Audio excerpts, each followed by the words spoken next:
तो चलिए आगे बढ़ते हैं इस वीडियो के टॉपिक के ऊपर। इसके पहले भी कुछ वीडियोस मैं पब्लिश कर चुका हूँ। वो वीडियोस अगर अब तक आपने नहीं देखे तो आप चाहिए तो हमारे चैनल के वीडियो सेक्शन में जाकर उन वीडियोस को देख सकते हो।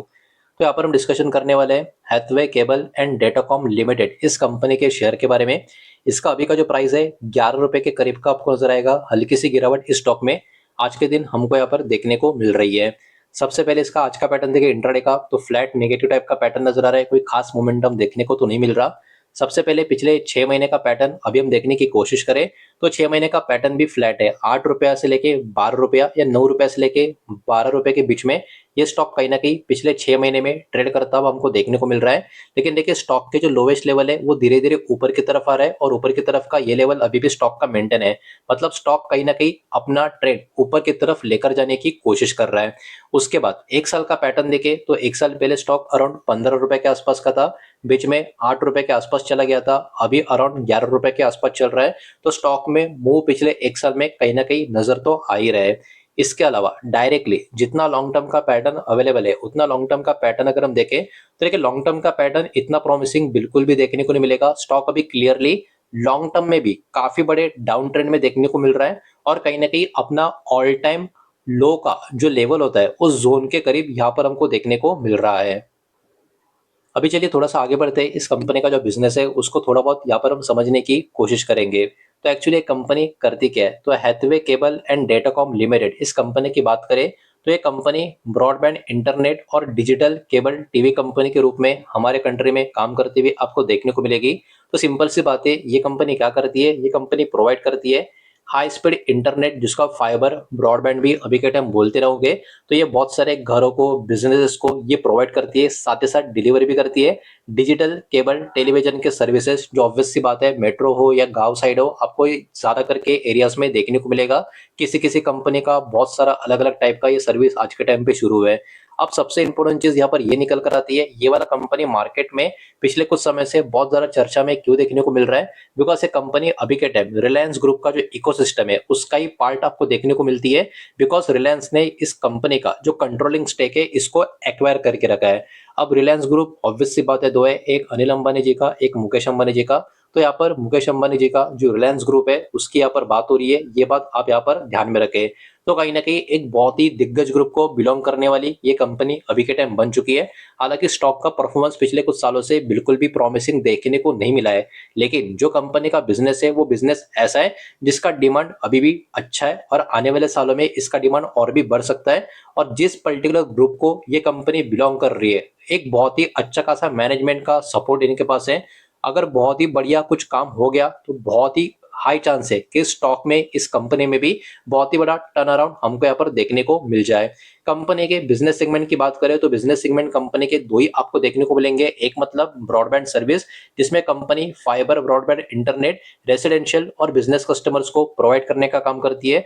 और दूसरा डिजिटल केबल टीवी का जो सर्विस है, अलग अलग मल्टीपल टीवी चैनल्स की बात करें, वेल्डेड सर्विस की बात करें, ये सभी प्रोवाइड करने का काम करती है। तो कंपनी के प्रोडक्ट्स और सर्विसेज भी यही सब आपको देखने को मिलेंगे, जिसमें फाइबर ब्रॉडबैंड इंटरनेट हो गया, वाईफाई कनेक्शन हो गया, डिजिटल केबल टीवी हो गया, एचडीटीवी चैनल, सेटअप बॉक्स, ये सब कुछ यहाँ पर इनका प्रोडक्ट सर्विसेज में देखने को मिल जाता है। तो जिस कैटेगरी में कंपनी काम कर रही है उसमें अगर हम ग्रोथ थीम्स की बात करें, जो भविष्य में ग्रोथ थीम्स हम बोलते हैं ना, हर एक इंडस्ट्री की अपने ग्रोथ थीम होती है। तो हैथवे का कनेक्शन बहुत सारे अलग अलग लॉन्ग टर्म का ग्रोथ थीम के साथ आपको ऑब्वियस सी बातें नजर आएगा। जिसमें सबसे पहले तो कंपनी का जो बिजनेस है फाइबर ब्रॉडबैंड का एक्सपेंशन में कंपनी का प्ले होता हुआ देखने को मिल रहा है। डिजिटल कनेक्टिविटी में कंपनी का कनेक्शन है। होम वाईफाई का डिमांड भी आपको तो पता है ये लगातार इंक्रीज होता हुआ देखने को मिल रहा है, तो यहाँ पर भी कंपनी का प्रेजेंस है। ओटीटी और डिजिटल एंटरटेनमेंट, स्मार्ट होम्स हो गया, इंटरनेट का यूज हमारे कंट्री में जो ग्रो हो रहा है, इसके कारण ये वाली कंपनी कहीं ना कहीं मार्केट के फोकस में कंटिन्यूअसली बनी रह सकती है। अब थोड़ा आगे बढ़ते हैं, चेक करते हैं कंपनी का और भी कुछ बाकी का डेटा, लेकिन उसके पहले वीडियो को लाइक कर देना, वीडियो को शेयर कर देना। पहली बार चैनल पर आ चुके हो तो चैनल को भी सब्सक्राइब जरूर कर देना। अब देखिए कंपनी का मार्केट कैप 1912 करोड़ के आसपास कंपनी का मार्केट कैप है। मतलब है तो ये अभी के टाइम एक स्मॉल कैप कंपनी, ये बात हम लोगों को यहाँ पर समझ में आ जाती है। इसके बाद स्टॉक का पी की बात करें, स्टॉक का पी अभी के टाइम 25 के करीब आपको नजर आएगा। हालांकि ये स्टॉक अभी के टाइम लॉन्ग टर्म का पैटर्न के हिसाब से देखें तो अपने कहीं ना कहीं ऑल टाइम लो के जोन के करीब ये वाला शेयर हमको देखने को मिल रहा है। इसके सामने इंडस्ट्री का पी की अगर हम बात करें, इंडस्ट्री का पी 27 के करीब हमको नजर आ रहा है। मतलब जितना इंडस्ट्री का डिमांड बन रहा है उसी के बस थोड़ा सा आसपास हल्का सा नीचे स्टॉक का डिमांड अभी के टाइम बना हुआ है। तो कहीं ना कहीं यहाँ पर कंपनी के पास मौका भी है जितना डिमांड है उसको रीच करने का, तो ये बात भी कहीं ना कहीं यहाँ पर आप फोकस कर सकते हो। इसके बाद प्लेज परसेंटेज की बात करें तो जीरो है। मतलब कंपनी के जो प्रमोटर्स है इन्होंने अपना कोई भी शेयर यहाँ पर गिरवी नहीं रखा है और कंपनी के पास असेट काफी बढ़िया यहाँ पर नजर आ रहा है। 5,200 करोड़ के आसपास का कंपनी का टोटल असेट का नंबर अभी के टाइम हमको देखने को मिल रहा है। अब आगे बढ़ते हैं और चेक करते हैं इस कंपनी का प्रॉफिट एंड लॉस का स्टेटमेंट कैसा देखने को मिल रहा है। जो भी नंबर होंगे करोड़ में होंगे और कंसोलिडेटेड फिगर्स जो अवेलेबल होंगे वही यहाँ पर मैं आपके सामने प्रेजेंट करने वाला हूँ। तो पिछले कुछ सालों का डेटा यहाँ पर हर एक ईयर का फाइनेंशियल ईयर का जो होगा अवेलेबल वही मैं आपके सामने प्रेजेंट करूंगा। तो स्क्रीन के ऊपर प्रॉपर पिछले 5 साल का डेटा हम चेक कर सकते हैं। 5 साल पहले कंपनी का नंबर नजर आ रहा है 30 करोड़ के आसपास का, उसके बाद नंबर बढ़ गया 65, उसके बाद बढ़ गया 99। मतलब 5 में से पहले 3 साल कंपनी का प्रॉफिट लगातार ऊपर की तरफ जा रहा था, लेकिन उसके बाद आप देख सकते हो कंपनी का प्रॉफिट थोड़ा सा कम हो गया और पिछला फाइनेंशियल ईयर कंपनी का प्रॉफिट और भी थोड़ा कम होता हुआ देखने को मिला है। और स्टॉक पिछले कुछ सालों से लगातार अंडर परफॉर्म करता हुआ आपको देखने को मिलेगा।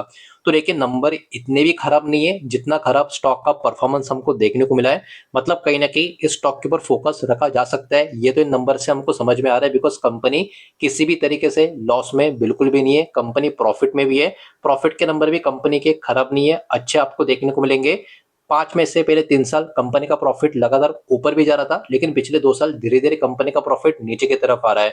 तो कहीं ना कहीं ये वाला फाइनेंशियल काफी क्रूशियल रह सकता है। अगर ये वाला फाइनेंशियल ईयर कंपनी काफी बढ़िया परफॉर्म करके 82, 90 या 100 करोड़ के ऊपर अपना प्रॉफिट पोस्ट करने में कामयाब हो जाती है तो कहीं ना कहीं स्टॉक मार्केट के फोकस में बहुत ज्यादा रह सकता है। लेकिन ओवरऑल कंपनी अभी के टाइम प्रॉफिट मेकिंग कंपनी देखने को मिल रही है। बढ़ते आगे चेक करते हैं इस कंपनी का शेयर होल्डिंग पैटर्न का डेटा। जून 2026 का पैटर्न यहाँ पर अवेलेबल है और इसमें प्रमोटर की होल्डिंग तो काफी मजबूत आपको देखने को मिलेगी। 75% का स्टेक प्रमोटर के पास है। मतलब जितना हो सकता है उतना बड़ा स्टेक जो रूल्स एंड रेगुलेशन से सेबी के, उतना बड़ा स्टेक प्रमोटर के पास अभी आपको देखने को मिलेगा। एफएस के पास 0.37% का स्टेक है, ना के बराबर का स्टेक है। डीएस की बात करें इनका तो कोई भी स्टेक नहीं है और पब्लिक होल्डिंग अराउंड 25% के करीब यहाँ पर हमको देखने को मिल रही है। तो शेयर होल्डिंग पैटर्न भी बुरा नहीं है बिकॉज प्लेज प्रमोटर होल्डिंग भी नहीं है और प्रमोटर के पास मैक्सिमम स्टेक है और प्रमोटर ही इस कंपनी के मेजोरिटी शेयर होल्डर्स कहीं ना कहीं हमको यहाँ पर नजर आ भी रहे हैं। तो कहीं ना कहीं कंपनी का जो बिजनेस है और सबसे इंपॉर्टेंट जिस कंपनी का जिस ग्रुप के साथ या रिलायंस ग्रुप का जो इकोसिस्टम का ये पार्ट जो कंपनी बनी हुई है, इसके कारण ये वाला शेयर मानो या ना मानो लंबे दूरी तक बाजार की फोकस पे बना रह सकता है। बिकॉज मैनेजमेंट ने कुछ बहुत ही तगड़ा काम आने वाले समय में अगर कर दिया तो जिस टाइप का बिजनेस है उसमें काफी अच्छा खासा फायदा होने का भी मौका इस कंपनी के पास बना रह सकता है। तो यही सारा डेटा इस वीडियो के माध्यम से आपके सामने प्रेजेंट करना था। जो भी इन्फॉर्मेशन मैंने आपके सामने प्रेजेंट की है सब कुछ एजुकेशनल इन्फॉर्मेशनल न्यूज पर्पस के हिसाब से ही है। किसी भी तरीके का इन्वेस्टमेंट का एडवाइस या स्टॉक का रिकमेंडेशन मैं आपको दे रहा नहीं हूँ, ना ही मैंने आपको दी है। इस बात को भी यहाँ पर आप ध्यान में रखें। उम्मीद करता हूँ वीडियो समझ आया होगा, पसंद आया होगा तो वीडियो को लाइक करें, दूसरा शेयर करें। पहली बार चैनल पर आ चुके हो तो सब्सक्राइब भी कर देना और कोई भी स्टॉक में निवेश करने से पहले खुद की स्टडी रिसर्च जरूर करें, फाइनेंशियल जरूर की सलाह जरूर ले। मिलते हैं नेक्स्ट वीडियो में। धन्यवाद।